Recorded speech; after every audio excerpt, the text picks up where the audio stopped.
فرض نماز رمضان شریف میں جیسا ہوتا ہے کہ وطر جماعت کے ساتھ ہوتے ہیں، لیکن اگر فرض جماعت کے ساتھ نہیں پڑھے، امام صاحب کے ساتھ شریک نہ ہوئے تو وطر جماعت کے ساتھ پڑھ سکتے ہیں؟ نہیں، اعلیٰ حضرت امام اہل سنت نے اس سے منع فرمایا ہے کہ جس نے فرض جماعت کے ساتھ نہیں پڑھے تو پھر وہ وطر بھی جماعت کے ساتھ نہ پڑھے، یعنی تراویح پڑھے اور تراویح پڑھنے کے بعد جو ہے وہ پھر وطر بھی اپنے الگ سے ہی پڑھے۔ اچھا، یہ فرض جماعت کے ساتھ پڑھے تھے لیکن کسی اور مسجد میں پڑھے تھے اور تراویح اب کہیں اور پڑھ رہا ہے، جیسے گھروں کے اندر آ کر تراویح پڑھی جاتی ہے اور اب آخر میں وطر کی جماعت ہوئی تو اب اس جماعت میں شریک اب شامل ہو سکتا ہے، ٹھیک ہے، یعنی امام کے بدلنے سے فرق نہیں پڑے گا، لیکن یہ کہ جماعت کے ساتھ عشاء کی نماز پڑھی ہو تو اس کے تابع ہو کر جو ہے وہ وطر کی نماز پڑھنے میں بھی حرج نہیں۔ اللہ تعالیٰ قبلہ مفتی صاحب کے علم و عمل میں مزید وسعتیں، مزید برکتیں عطا فرمائے۔ دیکھیں، اکثر علماء محققین کے نزدیک جس شخص نے عشاء کی نماز یعنی فرض نماز اکیلے پڑھی ہو، اس شخص کا وتر کی نماز کو جماعت کے ساتھ پڑھنا بلا کراہت جائز ہے۔ یہ جو وتر کی نماز کو جماعت کے ساتھ پڑھنے کا اختلاف ہے،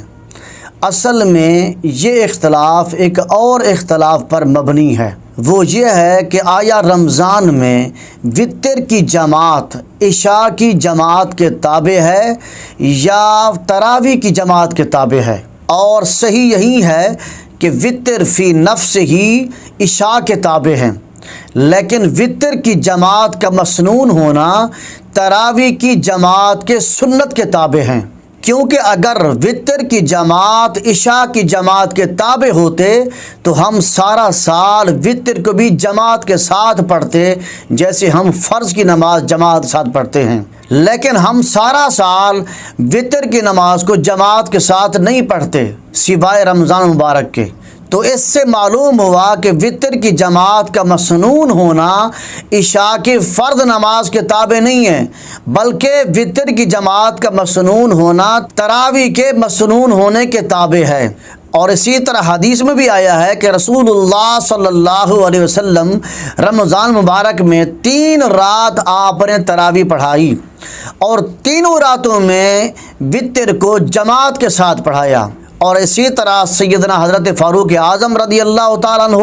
سیدنا عثمان غنی رضی اللہ تعالیٰ عنہ، سیدنا مولا کائنات حضرت علی المرتضیٰ کرم اللہ تعالیٰ وجہ الکریم نے بھی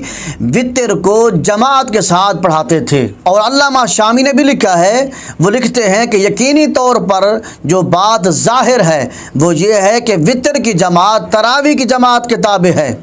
اگرچہ فی نفس ہی وتر بذات اصل، کیونکہ وتر کی جماعت کا سنت ہونا